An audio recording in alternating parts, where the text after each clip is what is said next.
Boa noite. O Supremo Tribunal Federal entende que José Genuíno, condenado na ação penal 470, já cumpriu os requisitos para a extinção da pena.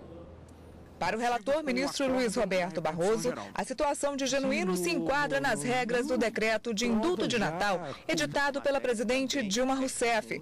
O ex-parlamentar já pode, então, deixar a prisão domiciliar. Registro porque considero relevante que o sentenciado efetuou o pagamento integral da multa a que foi condenado em 20 de janeiro de 2014. Os ministros do Supremo ainda retomaram o julgamento de Sérgio Gomes da Silva, conhecido como Sombra. Ele é acusado de envolvimento na morte do prefeito de Santo André, Celso Daniel, e pedia no STF a revogação da prisão preventiva. A alegação da defesa é que o decreto da prisão preventiva é frágil, porque se baseou nas investigações do Ministério Público. O relator, ministro Marco Aurélio, já havia votado pela concessão do pedido. O ministro Ricardo Lewandowski entendeu que faltam provas para manter a prisão preventiva. Os requisitos autorizadores descritos no artigo 312 não foram concretamente demonstrados pelo magistrado de piso.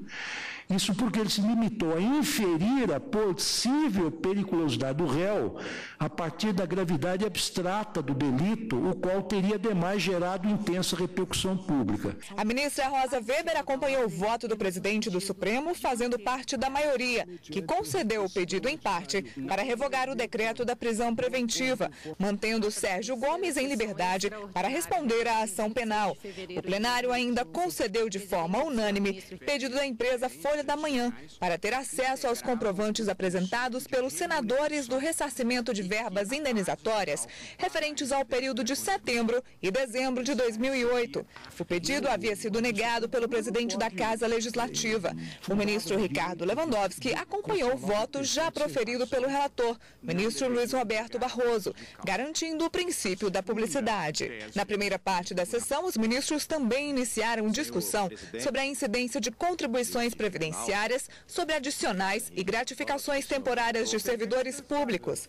A defesa da autora do recurso alega que a remuneração eventual não pode ser objeto da base de cálculo de contribuições. A jurisprudência do Supremo Tribunal firmou-se no sentido de que somente as parcelas que podem ser incorporadas à remuneração do servidor para fins de aposentadoria podem sofrer a incidência da contribuição previdenciária. Para o relator, ministro Luiz Roberto Barroso, de acordo com a lei e com a jurisprudência do STF, a incidência não deve valer. O ministro Teori Zavascki abriu a divergência, sinalizando que estes valores também são caracterizados como remuneração. Parece fora de dúvida que a jurisprudência do Supremo, neste momento, ou até este momento, claramente exclui da base de cálculo de incidência da contribuição previdenciária aquelas verbas que não aproveitarão ao segurado por ocasião da sua aposentadoria. A repórter Nina Guimarães acompanhou outros julgamentos e traz os detalhes da sessão plenária desta quarta-feira. Nina, boa noite.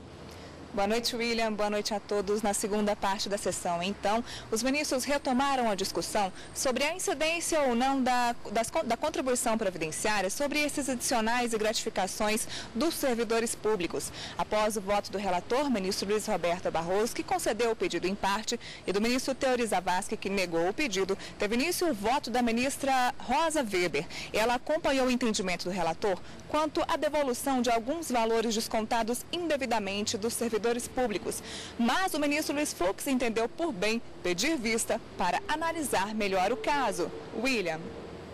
Obrigado, Nina.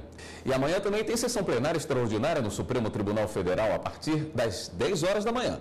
À tarde, a sessão continua a partir das 2 horas. Vamos saber alguns destaques da pauta de julgamentos com Carlos Eduardo Cunha e Karina Zuccolotto.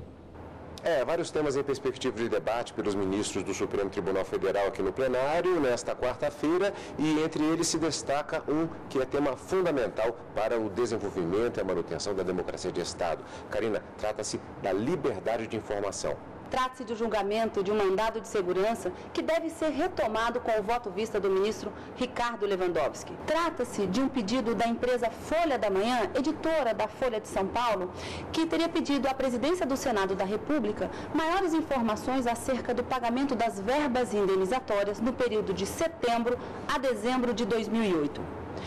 O Senado Federal negou essas informações, alegando que seriam informações sigilosas. E a empresa, por seu turno, alega que o acesso a essa informação ou o impedimento ao acesso a essas informações violam o direito fundamental previsto na Constituição, já que a população tem o direito de saber sobre esses gastos, que é de interesse público também. O relator é o ministro Luiz Roberto Barroso, que levou em consideração o fato de que a publicização das informações deve ser a regra e a exceção o sigilo, e acabou determinando no mandado de segurança que as informações fossem repassadas.